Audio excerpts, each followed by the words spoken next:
టాలీవుడ్ ప్రముఖ star choreographer, నటుడు ప్రభుదేవా గురించి మనందరికీ తెలిసిందే. ఆయన తెరపై ఏ విధంగా ఉంటారో మనందరికీ తెలుసు. కానీ ఆయన తెర వెనుక ఎలా ఉంటారు, ఆయన వ్యక్తిగత జీవితం ఏంటి అన్న విషయాలు చాలామందికి తెలియదు. కాగా ప్రభుదేవా జీవితంలో ఇద్దరు మహిళలు భార్యాస్థానాన్ని పొందారు. అందులో గతంలో ఈయన రామలత ఆమెను ప్రేమించి పెళ్లి చేసుకున్నారు. వీరికి 3 పిల్లలు సంతానం కాగా అందులో ఒక అబ్బాయి టీనేజ్లో మరణించాడు. ఆ తర్వాత కొంతకాలానికి భార్యాభర్తల మధ్య విభేదాలు రావటంతో అవి కాస్త విడాకుల వరకు వెళ్లాయి. అయితే విడాకులు తీసుకుని విడిపోవటానికి కారణం నయనతార అంటూ రమాలత ఆ మధ్య మీడియా ముందు తెలిపింది. అనంతరం ప్రభుదేవా 50 ఏళ్ల వయసులో రెండో పెళ్లి చేసుకున్న విషయం తెలిసిందే. 2020లో ఫిజియోథెరపిస్ట్ హిమానీ సింగ్ను వివాహం చేసుకోగా వీరికి ఒక పాప కూడా పుట్టింది. తాజాగా ప్రభుదేవా మాజీ భార్య రమాలత ఒక ఇంటర్వ్యూలో ఆసక్తికర విషయాలు చెప్పుకొచ్చింది. ప్రభుదేవాకు మా పిల్లలంటే ప్రాణం.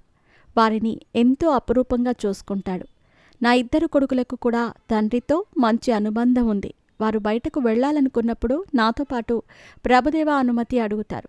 ప్రభుదేవా సంగీత కచేరీలో నా పెద్ద కొడుకు రిషి డాన్స్ అద్భుతంగా చేశాడు. తండ్రి రక్తమే తనలోనూ ప్రవహిస్తోంది.